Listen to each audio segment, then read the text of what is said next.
I'm Jarry Lackey. I've been an agricultural journalist for more than 50 years. I started out at the Junction Eagle in my hometown of Junction when I was 14, not doing ag particularly at that time, but doing all things that you do in a weekly newspaper. I came to San Angelo in the 1962-3 time period, I guess. I had graduated from high school and had come up to San Angelo to attend junior college, and I started working at the newspaper, San Angelo Standard-Times, and also working with the Sheep and Goat Raiser magazine, which is now known as the Ranch and Rural Living magazine. I started at the newspaper covering general stories as a cub reporter, and the editor would continually send me to stock shows and ag events because I grew up on a ranch, and therefore I thought after a while, that's what I want to do. Seems like that's what they need, and that's what I'd like to do, and so that's how that came about.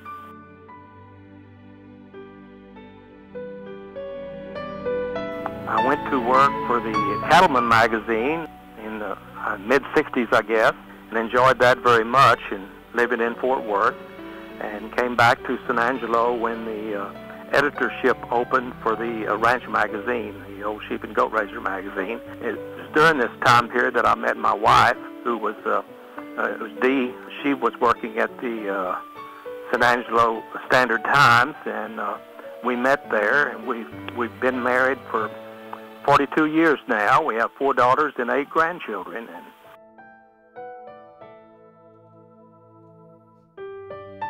I got into broadcast journalism, farm broadcasting, kind of accidentally when I was writing the windmill column in the San Angelo Standard-Times. The publisher had made a deal with one of the radio stations in town. Had not paid their bill for some reason, and he offered to exchange some of our people for even up the balance, I guess, on that bill. Anyway, I started doing an ag report on radio, and after that bill was paid, well, the radio station asked me if I would stay on, and I did because I enjoyed it. I eventually went into broadcasting as well, and for over half of my career, I had dual roles, I guess you'd say, in print journalism and also in broadcast. I spent over 25 years in broadcast, and started in television, I guess, in the mid-'80s, and started a 30-minute weekly farm show that grew into a network and was syndicated in a number of cities throughout Texas, Abilene and San Angelo and Midland and Odessa and Lubbock, Amarillo, and Waco and Roswell, New Mexico for, I guess, about 10 years altogether. And I retired from that. I came back to just doing farm radio for the Voice of Southwest Agriculture radio network, and retired from that in 2008. All the time, the print journalism career was running parallel to what I was doing in broadcast. I came back to the San Angelo Standard-Times 10 years ago in 2000, and I started back writing the windmill column, which incidentally is the oldest continually published agriculture column in Texas. It was started in 1928 by Sam Ashburn, and eventually, when I first took it over in the 1970s, I changed the name to Windmill Country because I wanted to have my own identity to it and yet retain the Windmill Association, so that's how that came about.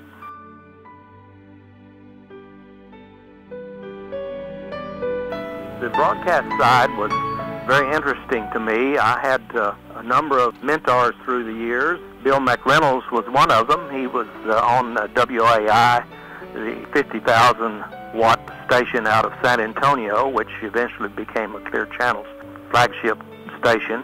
Incidentally, the VSA radio network that I worked for sold to Clear Channel and is is still owned by Clear Channel. It is operated out of Oklahoma City now. Bill McReynolds' side of that became my mentor. He was one of the ones that I listened to on farm radio early on when I was growing up. He had a television show, which was the first one I saw when I was about 15 or 16 years old, and I thought how great that would be if I could do something like that, never knowing that, of course, that I would eventually.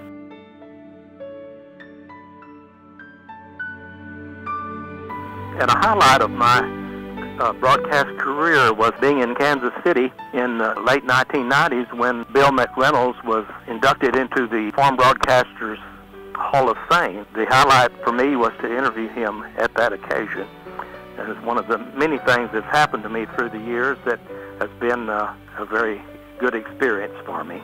Some of the big stories that I covered, I guess probably one of the biggest ones was in 1977 when I had a tip from a West Texas farmer that the farm labor problem in the Presidio area where they had raising cantaloupes had been disturbed. They would bring workers over from Mexico every day by bus, and they would pick the cantaloupes.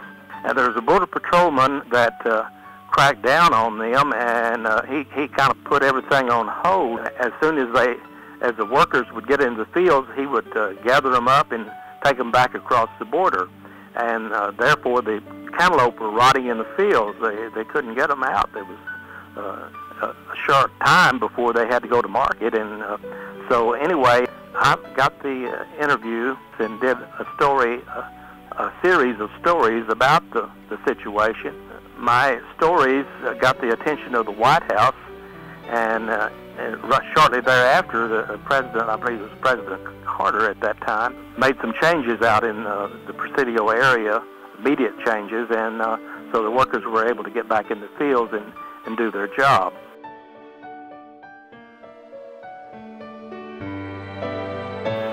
As a result of that, I got one of the highest awards that the Associated Press gives, which is called the Community Service Award. I was very pleased with that. I don't want to sound like I'm bragging because I certainly don't want to do that, but I was honored in 2002 with the Oscar in Agriculture Award given by the Broadcasters Association for my lifetime achievement in agricultural reporting. In 2007, I was recognized by the Texas Farm Bureau with the Excellence in Agricultural Journalism Award. And in the next year, I was given the Shepherd's Voice Award by the American Sheep Producers Industry. Those are some of the ones that I'm most pleased to have received through the years.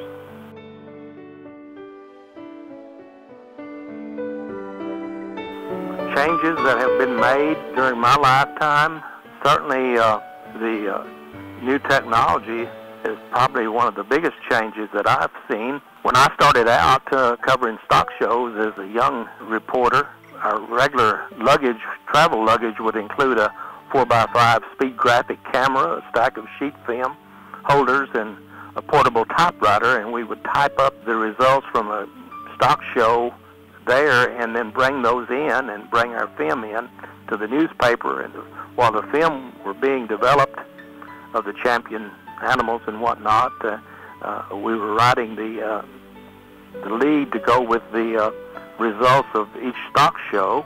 Now that's pretty much done with a portable computer, I guess, and cell phones have made a big change as well. I know when I used to report cotton time harvest, and I would usually have to stand at the end of a field and wait for a cotton picker to come by, or a harvester to come to the end of the row and stop him and talk to him about what kind of yield he was getting and this sort of thing. Now I talk by cell phone to the farmers from my office or wherever, and they're in their cotton picker or their combine or whatever, and are able to give me that information on the spot live. So it's a changed world as far as what technology has done to ag communications.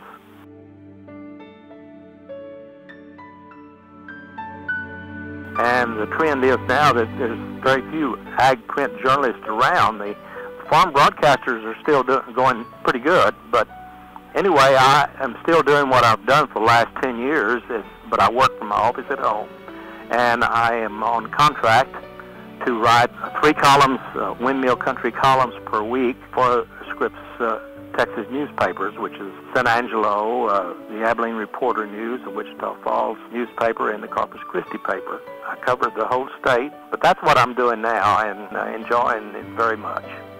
So it's been a whirlwind. I can't believe that I'm as old as I am and have experienced as much as I have, but that is the case.